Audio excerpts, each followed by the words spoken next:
সীমান্ত এলাকার বাইরেও বাড়ছে করোনা সংক্রমণ। হাসপাতালে সেবা দিতে হিমশিম অবস্থা, চিকিৎসা দিচ্ছে মেঝেতেও।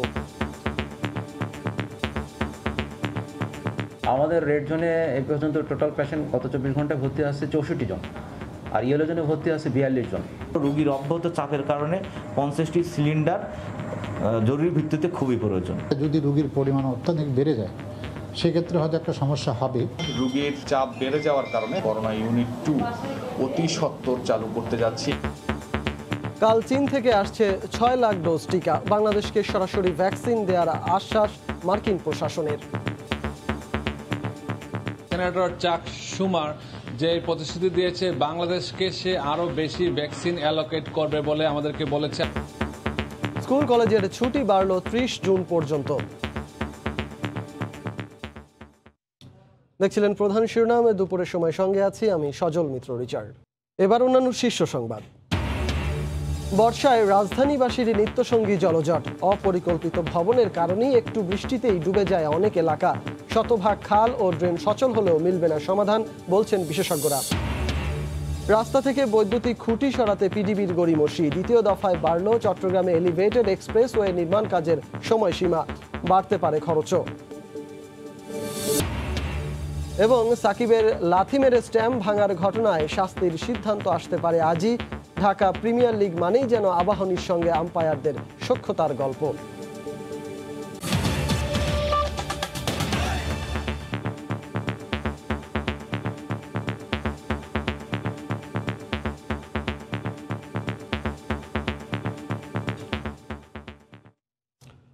শুধু সীমান্তবর্তী জেলা নয়, করোনা সংক্রমণ বাড়ছে অন্যান্য জেলাতেও। মৃতের সংখ্যাও বাড়ছে দিন দিন। 24 ঘন্টায় রাজশাহী মেডিকেল কলেজ হাসপাতালে 4 জনের মৃত্যু হয়েছে। এছাড়া খুলনা বিভাগে 6 জন এবং রংপুর বিভাগে 4 জনের মৃত্যু হয়েছে। রোগীর সংখ্যা না কমায় নাজুক পরিস্থিতি তৈরি হয়েছে হাসপাতালগুলোতে। কোনো কোনো এলাকায় রোগীরা চিকিৎসা নিচ্ছেন নিজ বাড়িতে। পরিসংখ্যান অপরিবর্তিত থাকলে পরিস্থিতি আরও ভয়াবহ হতে পারে বলে আশঙ্কা চিকিৎসকদের। রাজশাহী মেডিকেল কলেজ হাসপাতালে রাজশাহীর 1 জন ও চাঁপাইনবাবগঞ্জের 3 জন মারা গেছেন। 24 ঘন্টায় 366টি নমুনা পরীক্ষায় 143 জনের করোনা শনাক্ত হয়েছে। শনাক্তের হার 39.7%। 270 শয্যার হাসপাতালে ভর্তি আছেন 289 জন, আইসিইউতে ভর্তি 18 জন। নতুন ওয়ার্ড, এখানে অক্সিজেনের লাইন লাগানো চলতেছে, ওটা আমরা রেডি করতেছি। পাশাপাশি যদি রোগীর পরিমাণ অত্যাধিক বেড়ে যায় সেক্ষেত্রে হয়তো একটা সমস্যা হবে। ঠাকুরগাঁওয়ে নতুন করে 4 জন মারা গেছেন। সবশেষ 46টি নমুনা পরীক্ষায় শনাক্ত 21 জন। হাসপাতালে ভর্তি আছেন 41 জন। স্বাস্থ্যবিধি নিয়ে সচেতনতা বাড়াতে জেলা ও উপজেলায় প্রবেশপথে চেকপোস্ট বসিয়ে কাজ করছে পুলিশ। করোনা এত হঠাৎ করে বেড়ে যাওয়ার কারণে আমার মনে হয় প্রশাসনের পক্ষ থেকে ঠাকুরগাঁও লকডাউন দেওয়া উচিত। আমাদের ঠাকুরগাঁও যে পরিমাণ আইসোলেশন দরকার সেই পরিমাণ আইসোলেশন এখন পর্যন্ত নাই। প্রত্যেকটা জায়গায় চেকপোস্ট স্থাপন করা হয়েছে এবং জনগণকে উদ্বুদ্ধ করার জন্য মাস্ক সবাইকে পড়তে হবে, এইভাবে উদ্বুদ্ধকরণের ব্যবস্থা রাখা হয়েছে। খুলনা মেডিকেল কলেজ হাসপাতালে আরও 2 জনের মৃত্যু হয়েছে। 24 ঘন্টায় 376টি নমুনা পরীক্ষায় 111 জনের করোনা শনাক্ত হয়েছে।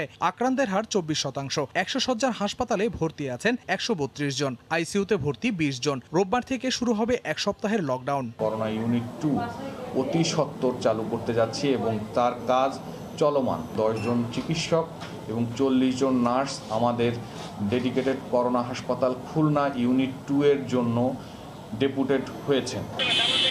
করোনা সংক্রমণ রোধে যশোর ও নোয়াপাড়া পৌরসভায় চলছে লকডাউন। স্বাস্থ্যবিধি মেনে চলতে পরিচালনা করা হচ্ছে ভ্রাম্যমাণ আদালত। 24 ঘন্টায় 133টি নমুনা পরীক্ষায় 35 জন করোনা শনাক্ত হয়েছে। তাদের মধ্যে বেনাপোলেরই 11 জন, মারা গেছেন 3 জন। আক্রান্তের হার 27%। গত 24 ঘন্টায় শুধু ইয়েলো জোনেই 21 জন রোগী ভর্তি হয়েছে, যেখানে ধারণ ক্ষমতা 20 জন, প্রায় ডবল রোগী ওখানে ভর্তি আছে। দ্বিতীয় দফা লকডাউনের প্রথম দিনে ঘরের বাইরে সাতক্ষীরা পৌরসভার মানুষ। নতুন করে মারা গেছেন আরও 1 জন। 24 ঘন্টায় 188টি নমুনা পরীক্ষায় শনাক্ত হয়েছেন 68 জন। জেলার 683 জন রোগীর মধ্যে মাত্র 69 জন সরকারি হাসপাতালে ভর্তি হয়েছেন। কুড়িগ্রামে আক্রান্তের হার 42.31%। 24 ঘন্টায় 26টি নমুনা পরীক্ষায় শনাক্ত 11 জন, হাসপাতালে ভর্তি 9 জন। এছাড়া ঝিনাইদহে শনাক্তের হার 20% ও কুষ্টিয়ায় 29.75%। আহসানুল করিম, সময় সংবাদ। করোনা পরিস্থিতির সবশেষ খবর জানাতে এই মুহূর্তে রাজশাহী মেডিকেলের সামনে আছেন সহকর্মী রাকিবুল হাসান এবং খুলনা মেডিকেল কলেজ হাসপাতালের সামনে আছেন তরিকুল ইসলাম। সরাসরি চলে যাব তাদের কাছে। প্রথমেই যাচ্ছি রাকিবের কাছে। Rakib, Richard, Rajshahi medical college হাসপাতালে অন্যান্য দিনের মতো আজও করোনা রোগীর এসেছে এবং আজকে আমরা গেল 24 ঘন্টায় যেটি দেখেছি রাজশাহী মেডিকেল কলেজ হাসপাতালে 25 জন করোনা রোগী ভর্তি হয়েছেন নতুন, এবং সকাল থেকে এখন পর্যন্ত প্রায় 2টার কিছুটা আগ পর্যন্ত আমরা দেখেছি 7 জন নতুন করোনা আক্রান্ত রোগী তারা রাজশাহী মেডিকেল কলেজ হাসপাতালে এসেছেন এবং তাদের মধ্যে অধিকাংশই কিন্তু রাজশাহীর। আমরা এর আগে যেমনটা দেখছিলাম যে চাঁপাইনবাবগঞ্জ, নওগাঁ, পাবনা, নাটোর এই সমস্ত জায়গা থেকে রোগীর সংখ্যাগুলো আসছিল 5 জন 6 জন করে, সেটি কিন্তু এখন কমে এসেছে 2 জন 1 জন করে, এবং এই ভর্তি হওয়া রোগীদের মধ্যে রাজশাহীর সংখ্যাটি এখন অনেক বেশি। যদিও গেল 24 ঘন্টা আমরা রাজশাহী মেডিকেল কলেজ হাসপাতালে যারা ভর্তি আছেন প্রায় 289 জন, তাদের মধ্যে আমরা দেখেছি রাজশাহী থেকে 122 জন এবং চাঁপাইনবাবগঞ্জ থেকে 120 জন ভর্তি আছে। তবে ছুটি নিয়ে গেছেন যে 33 জন, তাদের মধ্যে কিন্তু তার তুলনায় কিন্তু রাজশাহীতে থেকে আক্রান্তর পরিমাণটাই বেশি এবং সেখান থেকেই রোগীরা নতুন নতুন আসছেন এবং ভর্তি হচ্ছেন।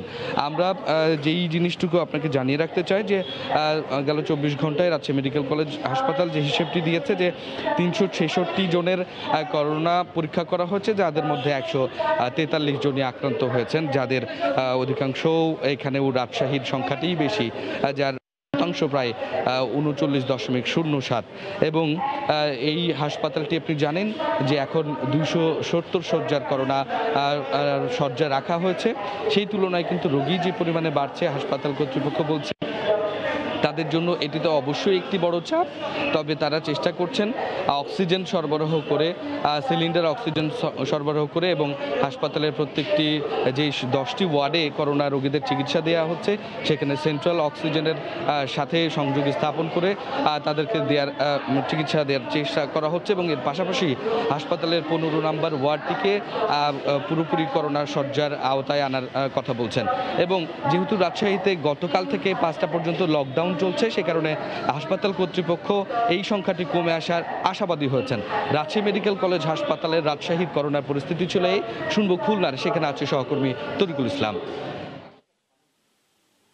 ধন্যবাদ রাকিব। খুলনায় কিন্তু প্রতিদিন বাড়ছে করোনা সংক্রমণের হার। আমরা যে তথ্য পেয়েছি গত 24 ঘন্টায় এই হাসপাতালে করোনা যে পরীক্ষা হয়েছে 332 জনের, তার মধ্যে খুলনা জেলা মহানগর মিলিয়ে 116 জনের দেহে করোনা সংক্রমিত হয়েছে, এবং এই মুহূর্তে এই হাসপাতালে ভর্তি রয়েছে 132 জন। এর মধ্যে আইসিইউতে রয়েছেন 13 জন, এবং অন্যান্য যে ইয়েলো এবং রেড জোন মিলিয়ে এখানে শয্যা সংখ্যা 100, কিন্তু এখানকার রোগীর সংখ্যা কিন্তু 132।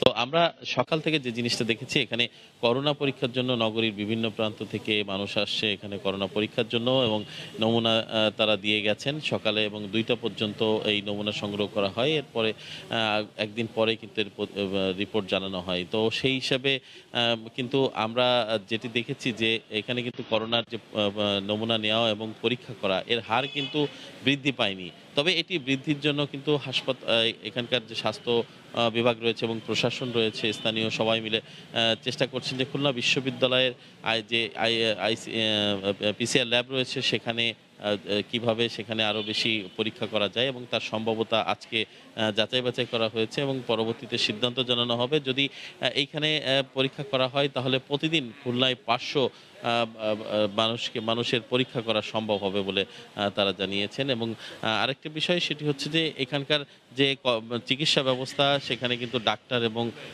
যে নার্স রয়েছে তাদের সংকট রয়েছে, এবং এটি মোকাবেলায় এখানে আরও 30 শয্যা বিশিষ্ট যে দ্বিতীয় ইউনিট, এটি চালুর প্রক্রিয়া অলরেডি শুরু হয়ে গেছে, এবং এই প্রক্রিয়ায় এখানে ইতিমধ্যে 10 জন যে চিকিৎসক এবং 40 জন সেবিকা এখানে ইতিমধ্যে নিয়োগ দেওয়া হয়েছে, এবং বাকি হাসপাতালের যে কার্যক্রম বা যে আনুষঙ্গিক রুমে যে বিষয়গুলো থাকে রোগী থাকার জন্য, সে বিষয়গুলো প্রস্তুত করার কার্যক্রম চলছে বলে আমাদেরকে এখান থেকে জানানো হয়েছে। এবং একটা বিষয় বলে রাখি যে গত 1 সপ্তাহে খুলনায় যেখানে 24% করোনার হার ছিল শনাক্তের, সেখানে কিন্তু আরও 10% বেড়ে এই মুহূর্তে কিন্তু 34% বিরাজ করছে খুলনায় করোনা সংক্রমণের হার। তো এই জন্য প্রশাসনের আরও বেশি নজরদারি প্রয়োজন বলে মনে করছেন সচেতন মহল। সব মিলিয়ে আমার কাছে এই ছিল খুলনা থেকে করোনা পরিস্থিতির সর্বশেষ খবর। দেশের বিভিন্ন প্রান্ত থেকে করোনা পরিস্থিতির সবশেষ খবরাখবর জানাচ্ছিলেন সহকর্মীরা। খুলনা মেডিকেল কলেজের সামনে থেকে যোগ দিয়েছিলেন সহকর্মী তরিকুল ইসলাম, এবং তারও আগে রাজশাহী মেডিকেলের সামনে থেকে আমাদের সঙ্গে যোগ দিয়েছিলেন আরেক সহকর্মী রাকিবুল হাসান। যুক্তরাষ্ট্র থেকে সরাসরি করোনা ভ্যাকসিন পাবে বাংলাদেশ। শুক্রবার নিউ ইয়র্কে প্রবাসীদের এক অনুষ্ঠানে এই প্রতিশ্রুতি দিয়েছেন মার্কিন সিনেটে ক্ষমতাসীন ডেমোক্র্যাট পার্টির শীর্ষ নেতা চাক শুমার। নিউ ইয়র্ক থেকে হাসানুজ্জামান সাকির রিপোর্ট।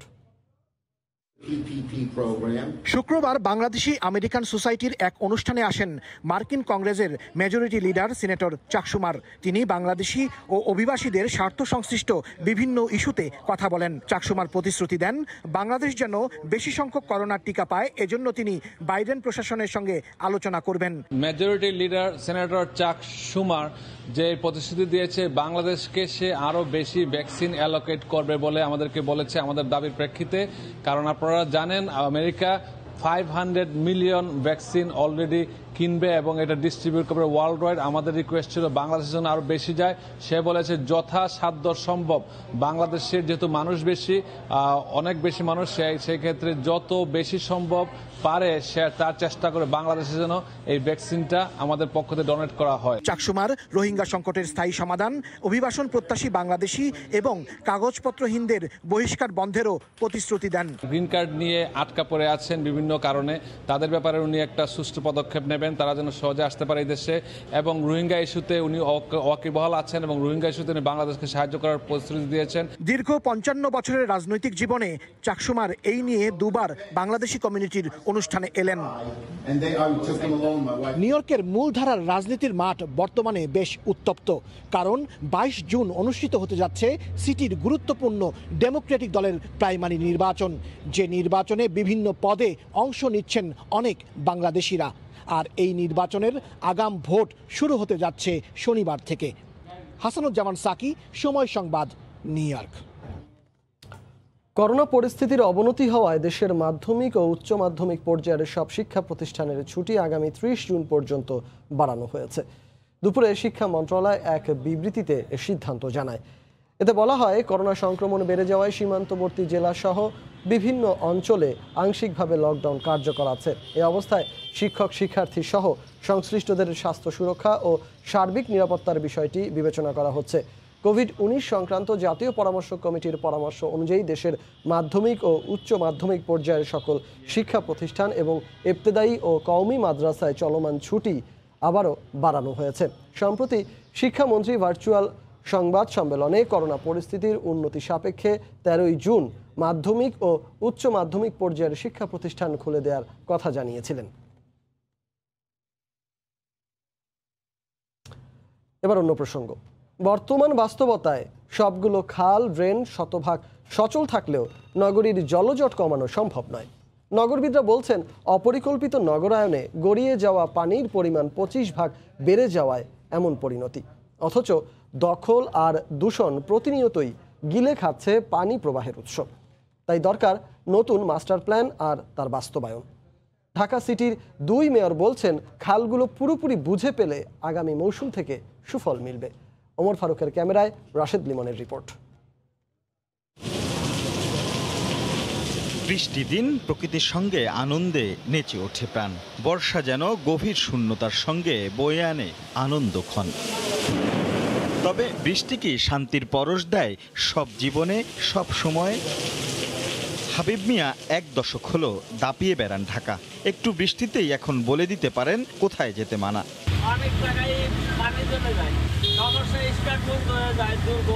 নগরের উত্তরে পূর্ব রাজাবাজার, মোহাম্মদপুর, কাজীপাড়া, শেওড়াপাড়া, পাইকপাড়া সহ 9টি এলাকা মাঝারি বৃষ্টি মানেই হাঁটু পানি। আর দক্ষিণে ধানমন্ডি, স্কাটন, বঙ্গবাজার, পুরাতন ঢাকার মতো 32টি হটস্পটে একই দশা, একই দুর্ভোগ। অনেক বছর ধরে এই রাস্তাটা অনেক পানি উঠে, কেউ দেখে না এটা। এলাকা বাইশে যা হাঁটতে পারি না, চলাফেরা করতে খুব অসুবিধা হয়।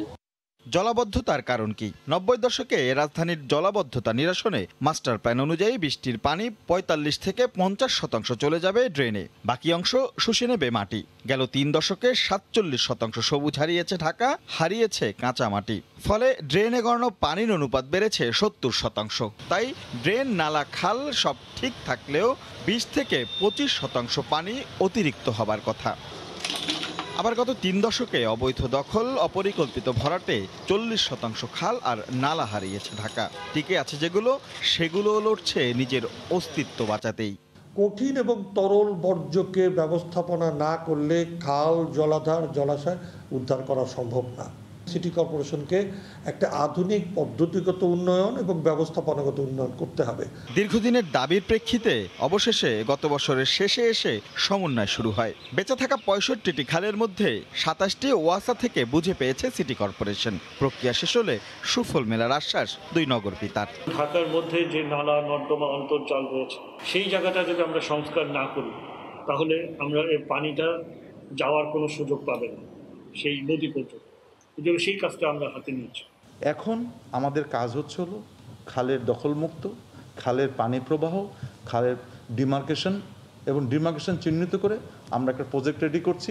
তবে কেবল প্রতিশ্রুতি নয়, এবার বাস্তবায়ন দেখতে চায় নগরবাসী। নগর জুড়ে এই অপরিকল্পিত অট্টালিকার বাহারের মাসুল দিতে হয় প্রতি বর্ষায়। নগরবিদরা বলছেন দেরি হলেও এখনও ফুরিয়ে যায়নি সময়। বাস্তবতা বিবেচনা করে যথাযথ পরিকল্পনা নিয়ে তা সঠিক বাস্তবায়ন নিশ্চিত করতে পারলে এই জলজটের স্থায়ী সমাধান সম্ভব। রাশেদ লিমন, সময় সংবাদ, ঢাকা। রাস্তা থেকে বৈদ্যুতিক খুঁটি সরাতে পিডিবির গড়িমসির কারণেই নির্ধারিত সময়ে শেষ হচ্ছে না চট্টগ্রামে এলিভেটেড এক্সপ্রেসওয়ের নির্মাণ কাজ। দ্বিতীয় দফায় আরও ১ বছর বাড়ল কাজের মেয়াদ। এ কারণে ২০২৩ সালে শেষ হবে প্রকল্প। বিস্তারিত জানাচ্ছেন পার্থপ্রতিম বিশ্বাস। চট্টগ্রাম নগরীর লালখান বাজার থেকে বিমানবন্দর ও পতেঙ্গা সমুদ্র সৈকতে যেতে সময় লাগে ১.৫ থেকে ২ ঘন্টা। যানজটের কবলে পড়লে সেই সময় আরও বেশি দীর্ঘায়িত হয়। এলিভেটেড এক্সপ্রেসওয়ে নির্মিত হলে ১৬ কিলোমিটার এই পথ যেতে সময় লাগবে মাত্র ১৫ থেকে ২০ মিনিট।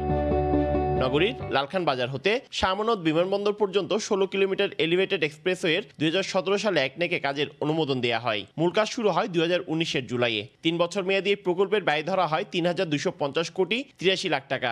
নানা জটিলতায় নির্ধারিত সময়ে কাজ শেষ না হওয়ায় ২ দফা বাড়ানো হয়েছে প্রকল্পের মেয়াদকাল। ইতোমধ্যে ৫০% কাজ শেষ হয়েছে বলে জানান প্রকল্প পরিচালক। ইতিমধ্যে আমাদের ১৬ কিলোমিটার ভিতরে ৮ কিলোমিটার কাজ অলমোস্ট শেষের দিকে। বারবিনী থেকে সলগোলা বন্দরের সাথে জড়িত ছিল, এটাও অবসান হয়েছে। ওইখানে ১ কিলোমিটার অংশ আমরা কাজ শুরু করে দিয়েছি। পোল সরানো, রাস্তা সম্প্রসারণ, জায়গা অধিগ্রহণের এগুলো কাজ চলমান আছে। বারিক বিল্ডিং থেকে সলগোলা ক্রসিং ও চৌমুহনী থেকে দেওয়ানহাট পর্যন্ত ৩.৫ কিলোমিটার অংশের বৈদ্যুতিক খুঁটি নির্ধারিত সময়ে পিডিবি না সরানোর কারণেই প্রকল্পের মেয়াদকাল ১ বছর পিছিয়ে গেছে বলে অভিযোগ চট্টগ্রাম উন্নয়ন কর্তৃপক্ষের। এলিভেটেড এক্সপ্রেসের কাজ চলাকালীন সময়ে নিচে যে ট্রাফিক ব্যবস্থাপনা সচল রাখার জন্য যে রাস্তার প্রশস্ততা দরকার, সেই ক্ষেত্রে যে বিদ্যমান যে বিদ্যুতের খুঁটিগুলো, সেগুলো একটা প্রতিবন্ধকতা হিসেবে কাজ করছে। প্রকল্পটি বাস্তবায়িত হলে নগরীর যোগাযোগ ব্যবস্থায় আমূল পরিবর্তন আসবে। বঙ্গবন্ধু ইকোনমিক জোন হচ্ছে, এগুলিতে যে বিদেশি বিনিয়োগকারীরা আসবেন ওনাদের জন্য সুবিধা হবে। বিমানবন্দর সড়কে চট্টগ্রাম বন্দর, সিপিজেড, কর্ণফুলী ইপিজেড, 6টি বেসরকারি কন্টেইনার ডিপো সহ গুরুত্বপূর্ণ স্থাপনা হওয়ায় ছোট বড় মিলিয়ে প্রতিদিন ৫০,০০০ যানবাহন আর কয়েক লাখ মানুষের চলাচল। পার্থপ্রতিম বিশ্বাস, সময় সংবাদ, চট্টগ্রাম। যারা দেশের স্বাধীনতা ও মুক্তিযুদ্ধের চেতনায় বিশ্বাসী নয়, তারাই দেশকে অকার্যকর এবং ব্যর্থ রাষ্ট্রে পরিণত করতে চায় বলে মন্তব্য করেছেন আওয়ামী লীগের সাধারণ সম্পাদক ওবায়দুল কাদের। অনলাইন ব্রিফিংয়ে তিনি বলেন, গণতান্ত্রিক প্রতিষ্ঠানগুলোকে শক্তিশালী করাই সরকারের লক্ষ্য। দেশের স্বাধীনতায় বিশ্বাস করে না, মুক্তিযুদ্ধের চেতনায় বিশ্বাস করে না, তারাই দেশকে অকার্যকর ও ব্যর্থ রাষ্ট্রে পরিণত করতে চায়। বিএনপি একের পর এক প্রতিষ্ঠানগুলোকে বিতর্কিত করছে। তাদের বিজয়ের গ্যারান্টি দিলে নির্বাচন কমিশন তাদের ভাষায় নিরপেক্ষ হবে, তাদের পক্ষে রায় দিলেই বিচার বিভাগ স্বাধীন। আসলে বিএনপি নিজেরাই গণতান্ত্রিক প্রতিষ্ঠানগুলোকে প্রশ্নবিদ্ধ করছে পরিকল্পিতভাবে। বর্তমান সরকারকে পুতুল সরকার আখ্যায়িত করে বিএনপি মহাসচিব মির্জা ফখরুল ইসলাম আলমগীর বলেছেন, দেশের স্বার্থের কথা না ভেবে আওয়ামী লীগ সরকার বিদেশি রাষ্ট্রের স্বার্থ রক্ষার কাজে ব্যস্ত রয়েছে। দুপুরে মরহুম রাষ্ট্রপতি জিয়াউর রহমানের 40তম মৃত্যুবার্ষিকী উপলক্ষে আয়োজিত এক ভার্চুয়াল আলোচনায় অংশ নিয়ে এ মন্তব্য করেন তিনি। একটা পাপেট সরকার, একটা পুতুল সরকার, তারা ভিন্ন দেশের বিদেশি দেশগুলো তাদের স্বার্থগুলোকে এখানে পালন করছে, দেশের স্বার্থকে তারা সামনে এগিয়ে নিয়ে যাচ্ছে না। দুর্নীতি চরম শিখরে চলে গেছে, কারো কোনো জবাবদিহি করতে হয় না, কোনো অ্যাকাউন্টেবিলিটি নাই এখানে। যে ছেলে ঘুমালো, পাড়া জুড়ালো, বর্গি এলো দেশে, এই বর্গি হচ্ছে আওয়ামী লীগ। আওয়ামী লীগ হচ্ছে এই বর্গি, এরা লুট করে নিয়ে যাবে এবং এদের আমাদের দেশে কিছু থাকবে না। শূন্য হওয়া 3টি আসনের উপনির্বাচনে প্রার্থী চূড়ান্ত করেছে আওয়ামী লীগ। সকাল 11টায় গণভবনে প্রধানমন্ত্রী শেখ হাসিনার সভাপতিত্বে আওয়ামী লীগের সংসদীয় মনোনয়ন বোর্ডের সভায় সিদ্ধান্ত নেওয়া হয়। ঢাকা 14 আসনে আগা খান মিন্টু, সিলেট 3 আসনে হাবিবুর রহমান ও কুমিল্লা 5 আসনে আবুল হাশেম খানকে মনোনয়ন দেওয়া হয়। ঢাকা 14 আসনে আওয়ামী লীগের সংসদ সদস্য আসলামুল হক, কুমিল্লা 5-এ দলের সভাপতিমণ্ডলীর সদস্য ও সাবেক মন্ত্রী অ্যাডভোকেট আব্দুল মতিন খসরু এবং সিলেট 3-এ মাহমুদুল সামাদ চৌধুরীর মৃত্যুতে আসন 3টি শূন্য হয়। এই 3টি আসনের উপনির্বাচনের জন্য 94টি মনোনয়ন ফরম বিক্রি করেছে ক্ষমতাসীন দল আওয়ামী লীগ। ঢাকা 14 আসনে আওয়ামী লীগের 34 জন, কুমিল্লা 5 আসনে 35 জন এবং সিলেট 3 আসনে 25 জন মনোনয়ন প্রত্যাশী দলীয় ফরম সংগ্রহ করেন। ঢাকা 14, কুমিল্লা 5, সিলেট 3 সংসদীয় 3 আসনে উপনির্বাচন আগামী 28 জুলাই অনুষ্ঠিত হবে। ঢাকা আরিচা মহাসড়কের সালেহপুর ব্রিজটি চলাচলের জন্য ঝুঁকিপূর্ণ হওয়ায় দুর্ঘটনা এড়াতে এক পাশের লেন বন্ধ করে দেওয়া হয়েছে। সংস্কার কাজ চলমান থাকায় সেতুর উভয় পাশে প্রায় 6 কিলোমিটার দীর্ঘ যানজটের সৃষ্টি হয়েছে। এ বিষয়ে বিস্তারিত জানাতে ঘটনাস্থলে আছেন সহকর্মী মোজাফফর হোসাইন জয়। সরাসরি চলে যাব তার কাছে। জয়, জানেন যে এই ঢাকা আরিচা মহাসড়ক যে একটি গুরুত্বপূর্ণ সড়ক, এখানে প্রায় দীর্ঘ 4 মাস পূর্বে সালেপুর ব্রিজটির যে উত্তর অংশ সেই অংশে একটি অংশে ফাটল দেখা দেওয়া হয়, কিন্তু দীর্ঘ 4 সপ্তাহ ধরে বন্ধ ছিল। এই সময় কিন্তু মানুষের চরম দুর্ভোগ পোহাতে হয়েছে। এরপর আপনার ফেব্রুয়ারি মাসের 20 তারিখে আবার সড়কটি চালু করে দেয়, কিন্তু আজকে সকালে হঠাৎ করে আবার সড়কটির ফাটল দেখা দেওয়া এবং ক্ষতিগ্রস্ত হওয়ায় সড়কটির এক পাশ বন্ধ করে দেয়, যার ফলে রাজধানীমুখী এবং রাজধানীগামী উভয় পরিবহন যাত্রীদের এবং পরিবহন শ্রমিকদের পড়তে হচ্ছে উভয়মুখী সংকটে। কারণ হচ্ছে তারা ইতিমধ্যে চরম বিড়ম্বনায় পড়েছেন। অনেকেই আমরা দেখতে পেয়েছি এখানে এসে সকাল থেকেই দীর্ঘ যানজটের সারি। সেতুটির এ প্রান্তে 6 কিলোমিটার এবং ও প্রান্তে প্রায় 6 কিলোমিটার পর্যন্ত যানজটের সৃষ্টি হয়েছে। ট্রাফিক পুলিশ ইতিমধ্যে আমাদেরকে যেটি জানিয়েছেন, তারা প্রাণবন্ত চেষ্টা করছেন যে সড়কটিতে যেন যানজট যত দ্রুত কমিয়ে আনা যায় এবং সড়ক পরিবহন করা যায় এবং সম্ভব মানুষকে বিড়ম্বনা থেকে মুক্তি দেওয়া যায়। কিন্তু অ্যাকচুয়ালি এখানে একটি পথ অর্থাৎ সেতুর একটি অংশ চালু রাখায় এই সহসায় মানুষ এই বিড়ম্বনা থেকে মুক্তি পাচ্ছে না। তবে ইতিমধ্যে আমাদের সড়ক ও জনপথের প্রকৌশলীর সাথে কথা হয়েছে মুঠোফোনে। তিনি আমাদেরকে জানিয়েছেন যে সেতুর যে উত্তর প্রান্ত রয়েছে সেই উত্তর প্রান্তে সেতুর অংশ ক্ষতিগ্রস্ত হয়, তারা পুনরায় আবার সংস্কারের কাজ সহ এবং প্রকৌশলীরা ইতিমধ্যেই পর্যবেক্ষণ করে দেখছেন যে আসলে সেতুটি কি অবস্থায় রয়েছে, যার ফলে আপনার সহসায় আজকে এবং কালকে এই 2 দিনের মধ্যে এই সেতু দিয়ে যান চলাচল করা সম্ভব হবে না বলে সড়ক ও জনপথের প্রকৌশলী আমাদেরকে জানিয়েছেন। যার ফলে আমরা বলতে পারি যে ইতিমধ্যেই সড়ক ও জনপথের পক্ষ থেকে যে তথ্য দেওয়া হয়েছে সে তথ্য অনুযায়ী এই যানজট থাকবে এবং গাড়ির গতি যাতে স্বাভাবিক থাকে এর জন্য ট্রাফিক পুলিশের চেষ্টা করে যাচ্ছে। তো রিসার্চ সাভারের হেমায়তপুরের সালেপুর ব্রিজ থেকে আমার কাছে এই ছিল সড়ক ও জনপদের যানজটের সর্বশেষ খবর। রিচার্ড, ঢাকা আরিচা মহাসড়কের যানজটের খবর জানাতে সালেহপুর ব্রিজ এলাকা থেকে আমাদের সঙ্গে যোগ দিয়েছিলেন সহকর্মী মোজাফফর হোসাইন জয়। উত্তর পশ্চিম বঙ্গোপসাগর ও তৎসংলগ্ন উপকূলীয় এলাকায় যে মৌসুমী লঘুচাপটি বিরাজ করছে তা গভীর নিম্নচাপে রূপ নেওয়ার সম্ভাবনা খুবই কম। এর প্রভাবে পশ্চিমবঙ্গ ওড়িশা উপকূল এলাকায় ভারী বৃষ্টি হতে পারে। তবে বাংলাদেশের ঢাকা সহ দক্ষিণাঞ্চলের কয়েকটি জেলায় আগামী 2 দিন হালকা থেকে ভারী বৃষ্টির সম্ভাবনা রয়েছে বলে জানিয়েছে আবহাওয়া অফিস। চট্টগ্রাম, কক্সবাজার, মোংলা ও পায়রা সমুদ্র বন্দরে ৩ নম্বর স্থানীয় সতর্ক সংকেত দেখাতে বলা হয়েছে। উত্তর বঙ্গোপসাগরে অবস্থানরত মাছ ধরার নৌকা ও ট্রলার সমূহকে পরবর্তী নির্দেশ না দেয়া পর্যন্ত উপকূলের কাছাকাছি থেকে সাবধানে চলাচল করতে বলা হয়েছে। লঘুচাপের কারণে সমুদ্র বন্দরসমূহ উত্তর বঙ্গোপসাগর ও তৎসংলগ্ন এলাকার ওপর দিয়ে ঝোড়ো হাওয়া বয়ে যেতে পারে বলে পূর্বাভাস দিয়েছে আবহাওয়া অফিস। তবে মৌসুমি বায়ু কম সক্রিয় থাকায় দিনের তাপমাত্রা বেশি থাকতে পারে। যে লঘুচাপটা আছে, বিশেষ করে আপনার জুন, জুলাই, আগস্ট, সেপ্টেম্বর যে বর্ষাকাল রয়েছে, এটা মাঝে মাঝে এরকম হবে। এই যে নিম্নচাপটা তৈরি হয়েছে, এটা নর্থ ওয়েস্ট বেতে, এটা ওয়েস্ট বেঙ্গল এবং বাংলাদেশের কাছাকাছি, কিন্তু এর যে গতি, এটা দেখা যাচ্ছে আপনার ওয়েস্ট বেঙ্গল এবং উড়িষ্যার দিকে যাবে। তাই আমাদের দেশে ওই ধরনের প্রভাব পড়বে না।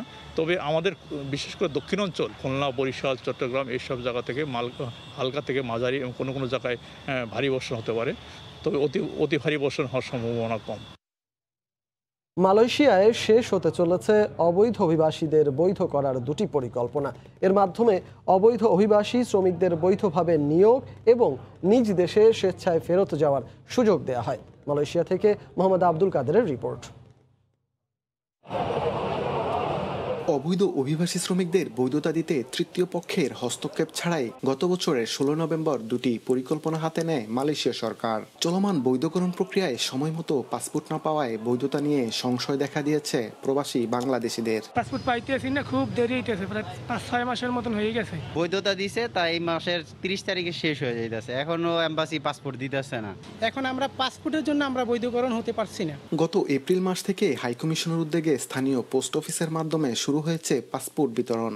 সম্প্রতি ভার্চুয়াল এক সভায় ডিজিটাল পদ্ধতিতে প্রবাসীদের কাছে সেবা পৌঁছে দেওয়া হচ্ছে বলে জানান হাইকমিশনার মোহাম্মদ গোলাম সারোয়ার। যে পাসপোর্টগুলো ইতিমধ্যে বাংলাদেশ থেকে প্রস্তুত হয়ে এসেছে, সেগুলো আপনাদের নিকটবর্তী পোস্ট অফিসের মাধ্যমে ডেলিভারির সুযোগ পাবেন। এদিকে দেশটিতে প্রথমে অবৈধ কর্মীদের শুধুমাত্র নির্মাণ, উৎপাদন, চাষ ও কৃষি এই 4টি খাতে বৈধতার জন্য অনলাইনে আবেদন করার কথা থাকলেও পরবর্তীতে সার্ভিস সেক্টরের আরও 4টি সাব সেক্টরে নিয়োগকর্তাদের আবেদনের সুযোগ দেয় মালয়েশিয়া সরকার।